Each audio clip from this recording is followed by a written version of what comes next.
다 함께 기도 드리시겠습니다. 하나님 아버지 감사드립니다. 추석 연휴 주님께 나와 예배함으로 하루를 시작하게 하시니 감사드립니다. 추석 연휴 가운데에서도 하나님의 말씀을 따라 살아가는 안산 제일의 성도들 되게 하여 주옵소서. 가정 안에 사랑이 넘치게 하시고 무엇보다 예수 그리스도를 주님으로 모시는 믿음의 가정들이 다 되게 하여 주옵소서. 추석 연휴의 첫 시작을 주님께 의탁드리며 예수님의 이름으로 기도드립니다. 찬송가 383장 함께 찬양 드리시겠습니다.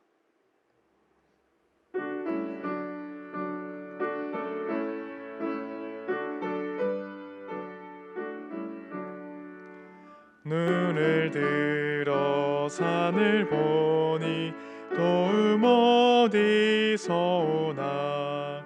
천지 지은 주 하나님 나를 도와주시네. 나의 발이 시족자 함께 주가 깨어 지키며 택한 백성 항상 지켜 길이 보호하시네. 도우시는 하나님이 내게 그늘 되시니. 낮의 해와 밤의 달이 너를 상치 않겠네. 내게 화를 주지 않고 오늘 보호하시며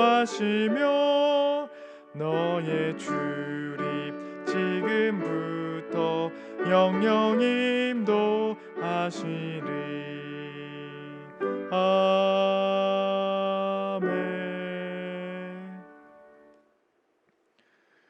오늘 새벽에 주신 하나님의 말씀은 예레미야 39장 1절에서 18절 말씀입니다. 예레미야서 39장 1절에서 18절 말씀.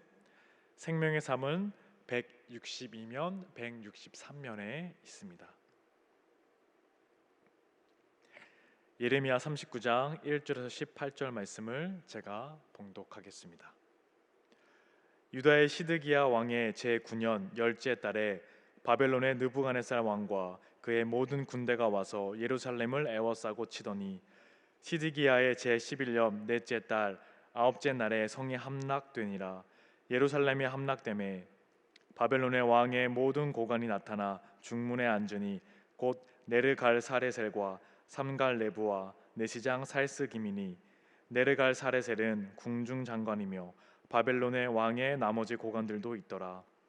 유다의 시드기야 왕과 모든 군사가 그들을 보고 도망하되 밤에 왕의 동산 길을 따라 두 담 샘문을 통하여 성읍을 벗어나서 아라바로 갔더니 갈대아인의 군대가 그들을 따라 여리고 평원에서 시드기야에게 미쳐 그를 잡아서 데리고 하맛 땅 리블라에 있는 바벨론의 느부갓네살 왕에게로 올라가매 왕이 그를 신문하였더라.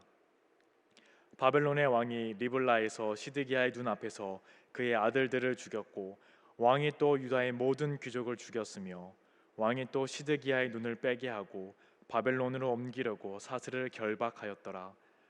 갈대아인들이 왕궁과 백성의 집을 불사르며 예루살렘 성벽을 헐었고 사령관 느부사라단이 성중에 남아있는 백성과 자기에게 항복한 자와 그 외에 남은 백성을 잡아 바벨론으로 옮겼으며 사령관 느부사라단이 아무 소유가 없는 빈민을 유다 땅에 남겨두고 그날의 포도원과 밭을 그들에게 주었더라. 바벨론의 느부갓네살 왕이 예레미야에 대하여 사령관 느부사라단에게 명령하여 이르되 그를 데려다가 선대하고 해하지 말며 그가 내게 말하는 대로 행하라. 이에 사령관 느부사라단과 내시장 느부사스반과 궁중장관 네르갈사레셀과 바벨론 왕의 모든 장관이 사람을 보내어 예레미야를 감옥들에서 데리고 사반의 손자 아히감의 아들 그다랴에게 넘겨서 그를 집으로 데려가게 하매 그가 백성 가운데에 사니라.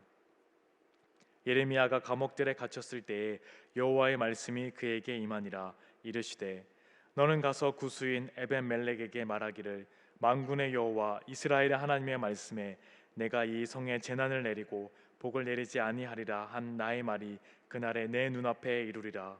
여호와의 말씀이니라. 내가 그날에 너를 구원하리니 내가 그 두려워하는 사람들의 손에 넘겨지지 아니하리라. 내가 반드시 너를 구원할 것인즉 내가 칼에 죽지 아니하고 내가 노략물같이 내 목숨을 얻을 것이니 이는 내가 나를 믿었음이라. 여호와의 말씀이니라 하시더라. 아멘. 이 말씀은 살아계신 하나님의 말씀입니다.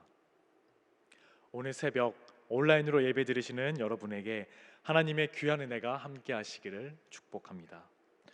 하나님은 예레미야 선지자를 통해 패망이 임박한 유다의 왕과 관리들에게 해야 할 일을 가르쳐 주십니다. 그들이 바벨론에게 패방하는 것은 하나님이 이미 정하신 것으로 바뀔 수가 없으니 바벨론 왕에게 항복하는 것이 생명과 재산을 지키는 길이라는 내용입니다. 그러나 어리석게도 시드기야 왕은 이 하나님의 말씀에 순종하지 않았습니다.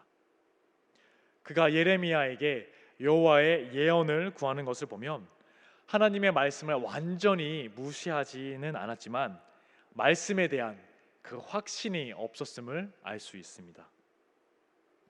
하나님의 말씀과 다른 사람들의 주장과 자신의 인간적인 바람 속에서 갈등하다가 하나님의 예언을 저버린 것이죠. 그는 바벨론을 물리치고 자신의 왕권을 유지하기를 바라서 하나님의 말씀에 불순종하고 말았습니다. 하나님의 말씀에 순종하기 위해서는 많은 대가를 지불해야 했기 때문입니다. 우리도 때로는 하나님의 말씀에 관심을 가지고 있지만 순종하기 위해 자신의 뜻을 포기하지 못할 때가 있습니다. 그런 믿음으로는 말씀의 열매를 맺을 수가 없습니다. 내 욕심과 뜻을 내려놓고 하나님의 말씀에 순종하려는 믿음이 있는 자만이 하나님이 약속하신 그 복을 받아서 누릴 수 있고 또한 구원의 열매를 맺을 수 있습니다. 성도는 말씀의 열매를 맺기 위해 전적으로 하나님의 말씀에 순종해야 하는 사람들입니다. 계속해서 바벨론 군대는 유다 전역을 점령하고서 이제 마지막으로 예루살렘을 포위하고 공격합니다. 느부갓네살 왕이 유다를 정벌하고자 한 이유는 시드기야 왕이 바벨론을 섬기다가 배반했기 때문입니다. 아마도 시드기야 왕의 배신은 애굽의 도움에 힘입어 바벨론에 저항하기를 원했던 왕실 고위 관리들의 압력에 굴복했기 때문일 겁니다. 이에 바벨론 왕은 시드기야 왕 제9년 10월에 유다를 침공했고 마지막으로 예루살렘을 포위했습니다. 결국 예루살렘은 바벨론의 포위 공격에 18개월 만에 무너져 버리고 말았습니다.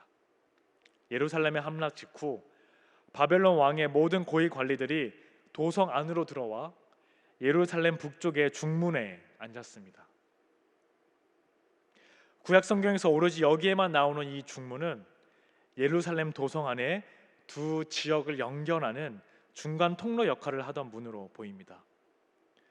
고위 관리들이 이런 행동을 한 것은 예루살렘의 완벽한 함락을 상징하는 것으로 바벨론 제국이 유다를 완전히 정복했음을 의미합니다.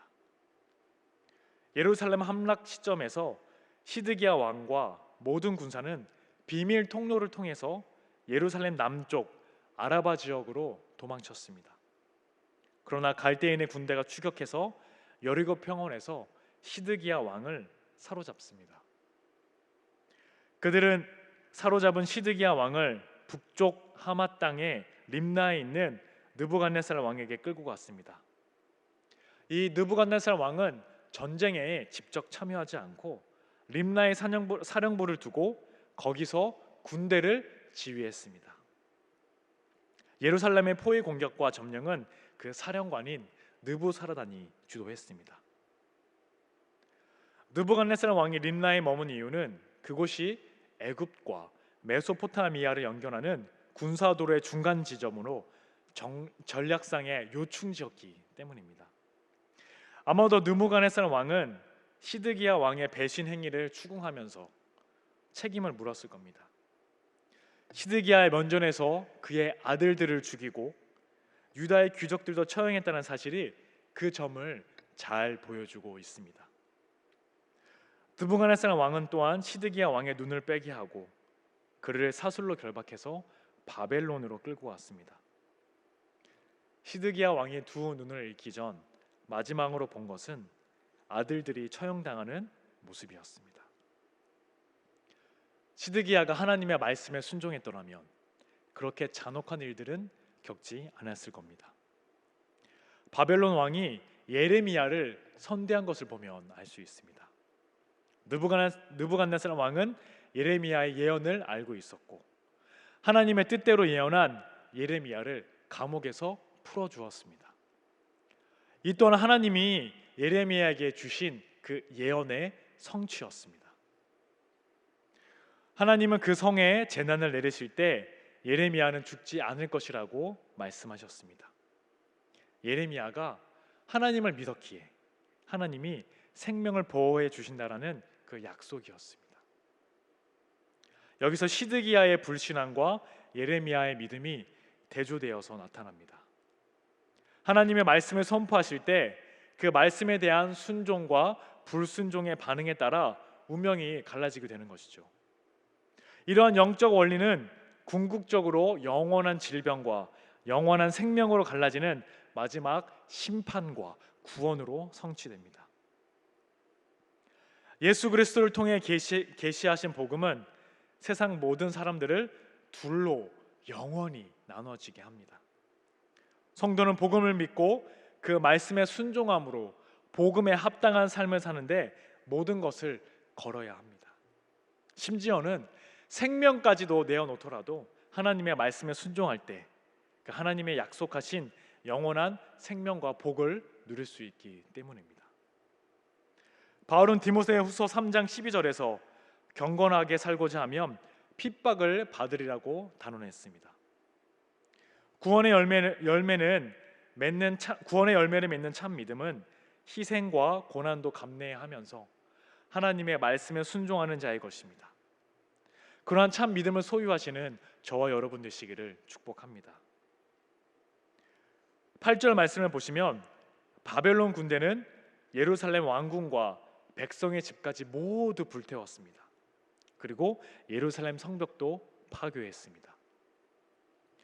첫 번째 정복은 이렇듯 각종 건축물의 파괴에 중점을 두고 진행이 되었고, 두 번째 정복은 예루살렘에 남아있던 사람들을 대상으로 진행되었습니다.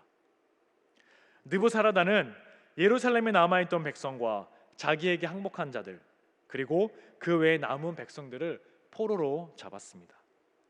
그리고 소유가 없는 빈민을 유다 땅에 남겨두고 포도원과 밭을 그들에게 주었습니다. 이처럼 소작농이나 다름없는 사람들만 유다 땅에 남겨둔 것은 그들이야말로 국권 회복의 의지도 또한 능력도 없는 하층민이므로 염려할 바가 전혀 없었기 때문입니다. 이는 예루살렘과 유다 땅이 안식년에 들어갔음을 보여주는 겁니다. 이제 예루살렘은 70년 동안 폐허로 남을 것이며 그것에서 저절로 난 것들을 빈민들과 하늘의 새와 들짐승들이 먹는 땅의 안식년으로 이어질 것입니다. 예루살렘 성이 완전히 망했습니다. 그러나 하나님의 말씀을 전하고 순종한 자에게는 하나님의 특별한 보호하심이 임했습니다. 바벨론의 느부갓네살 왕은 예루살렘을 완전히 파괴하고 성전과 왕궁과 집들과 성벽을 파괴했는데 예레미야에게는 호의를 베풀어 그를 석방하고 백성 가운데서 자유롭게 살 수 있도록 해주었습니다. 바벨론 왕 느부갓네살은 사령관 느부사르단에게 예레미야를 잘 보살펴주고 절대로 해치지 말고 그가 원하는 대로 해주라고 명합니다. 예레미야는 바벨론으로 끌려가지도 않았고 약속의 땅에서 백성과 함께 살아가는 남은 자가 될 수 있었습니다. 시드기야 왕을 잔혹하게 대한 그가 예레미야에게 이렇게 호의를 베푼 것은 예레미야가 바벨론의 승리를 예고하면서 바벨론에게 항복해야지 산다는 메시지를 계속 선포했기 때문입니다. 그러나 본질적으로는 하나님의 은혜와 섭리라는 것을 우리는 알 수 있습니다. 느부사라다는 시위대 뜰에서 예레미야를 풀어주고 그의 목숨을 건져주었던 아이감의 아들 그다랴에게 맡겨 집으로 안전하게 돌아가게 했습니다.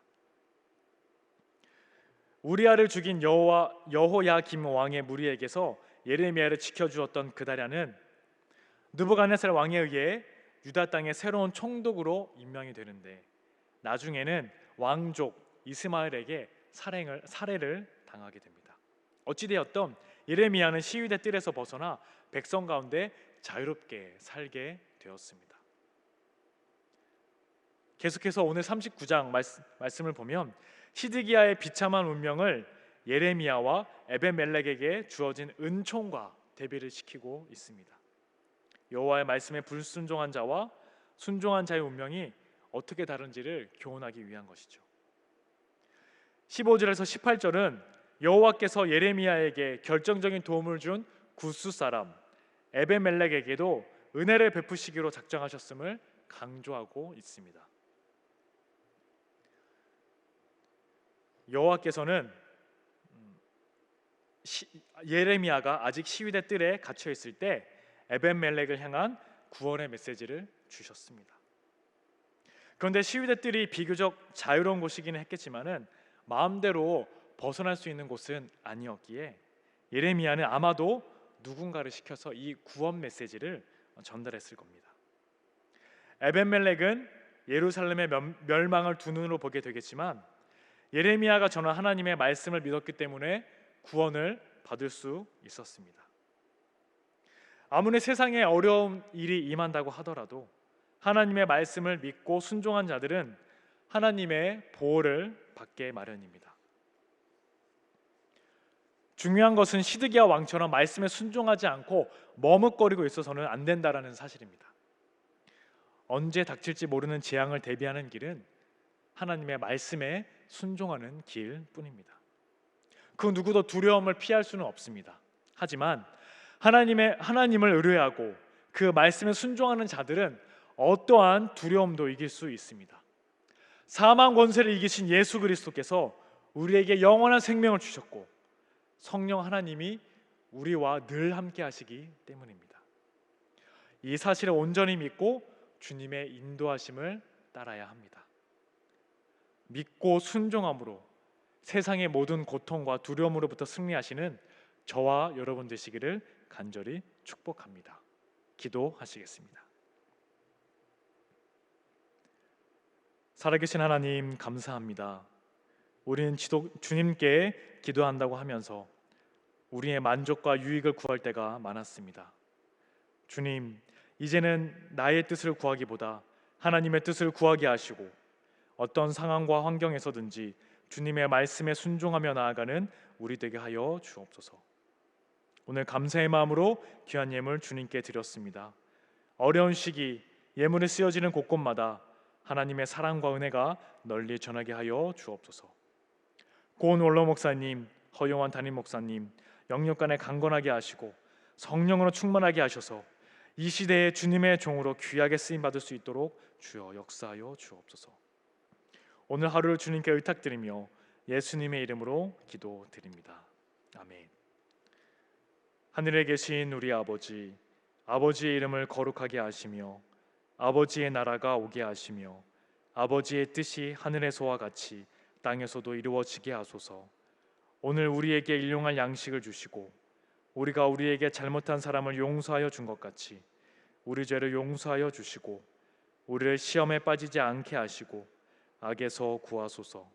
나라와 권능과 영광이 영원히 아버지의 것입니다. 아멘. 오늘 주신 말씀을 가지고 주여 3번 부르신 후에 기도하도록 하겠습니다. 주여, 주여, 주여. 살아계신 하나님, 거룩하신 주님, 참으로 감사를 드립니다. 우리를 주님의 백성 삼아 주시고 그 가운데 하나님 우리가 온전히 주님을 알도록 말씀하여 주시니 참으로 감사를 드립니다. 주님께서 우리에게 말씀하여 주시는데 그 주님의 말씀을 잘 들을 수 있는 귀를 우리 가운데 허락하여 주시고 우리의